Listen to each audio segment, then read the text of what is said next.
Hello, so in today's video we're going to look at 4 key ways that you can improve your HMO's earning potential to really rapidly increase not only the kind of yield on that property but ultimately the cash in the bank, so what it's going to deliver you over the time of ownership.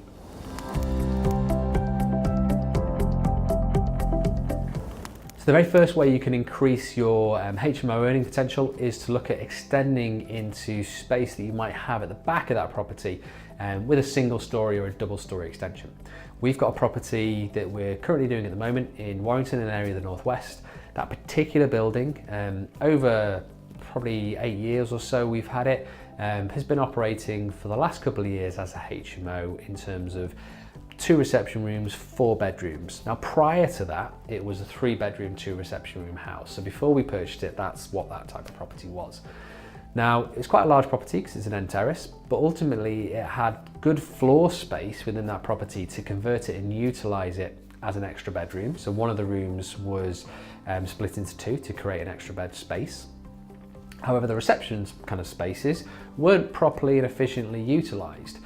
Now, when it comes to extending the potential use of that HMO, that's a straightforward kind of terrace house in the Northwest. It's got a yard area at the back that isn't significantly large.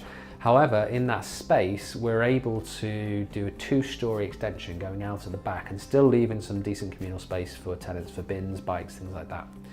Now, with that in mind, when we applied for planning permission on that one, that took us about 8 weeks, I think, for the planning to come through. Now, once we got the planning granted, that property all of a sudden goes from what it originally was a number of years back as 3 bedrooms, 2 reception rooms, to what it could potentially be, which is 6 bedrooms, 3 bathrooms, and 1 good sized kitchen, dining, living space.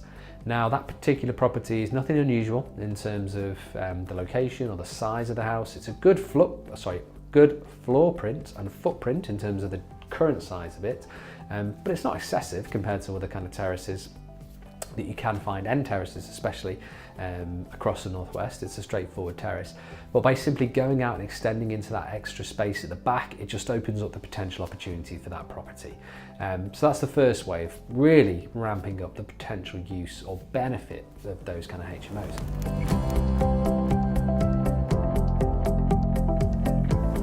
Okay, the second way you can add value to your HMO is by looking at adding not necessarily a 2-story extension like we mentioned previously, but something very simple like a conservatory. What that would allow you to do is create an extra communal space essentially for your tenants in that property. You may already have a good sized kitchen. Combine that with a good sized new conservatory in the property. That can then be your living space. And then the living space that you were using elsewhere in the property as maybe a communal lounge can then be converted into a bedroom. So all of a sudden, simply by adding the cost of a conservatory to the building, you may get an extra bed space out of that particular property. And if that takes you from 4 to 5 beds or from 5 to 6 beds in that particular building, that can transform significantly the return and the income that you could potentially generate on that particular property. Now that doesn't work on every property, depends on obviously the size of the property, the location, the current layout, the communal space that you're using at the moment, and if you add a conservatory, can you therefore utilise the previous communal space as the bedroom. However, that particular option for some properties in the right locations can work very well. It's a very cost-effective way of increasing the potential rental income from your HMO.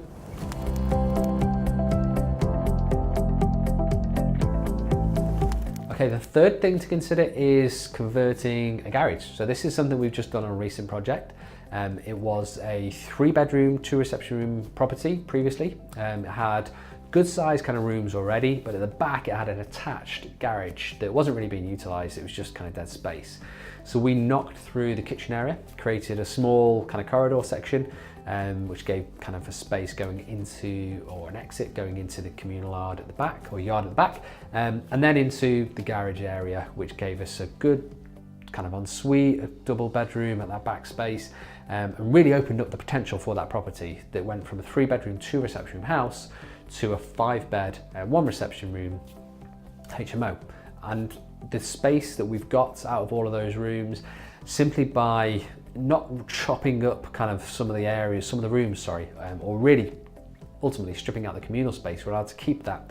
Just by simply utilising a wasted garage space at the back, we're able to create an extra bedroom that all of a sudden makes that property extremely viable from a returns point of view. So that's the third thing to consider. If you're looking at potential properties at the moment and there's maybe a garage in the building or it's slightly wasted at the moment, something like that, a conversion, can really help kind of ramp up those potential yields on that property for you.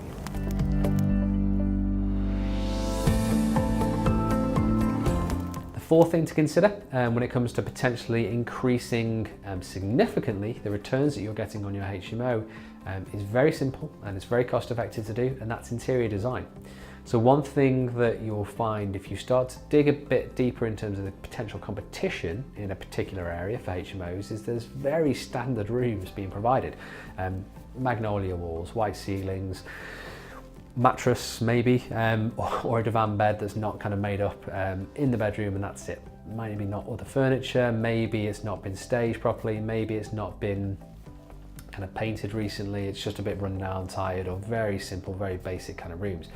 By spending a little bit of time and a little bit of resources on making your property stand out from an interior design perspective, you can get massive results from something very simple. Now, a small increase in terms of the rental yields on those properties, like if you're going maybe an extra £5 per week on a room, so it was previously £80 a week and it's now 85, or it was 95, it's now 100. Over a couple of rooms, that significantly adds up. It is well worth the small investment to give it property a new paint scheme, or like we've done with this project.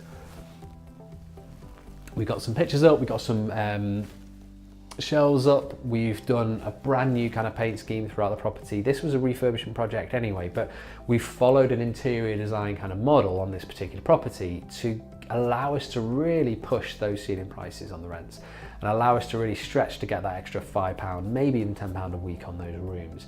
And the returns that will generate from doing that is great. It's well worth considering. So if you don't want to go down the route of maybe a double story extension, or the route of doing conservatories or garage conversions, something very simple like some interior design kind of tweaks is really going to improve that. And that's everything from the lights through to the paint scheme, and that's ultimately budget dependent. If you've only got £1,000, that's going to dictate somewhat what you're going to do.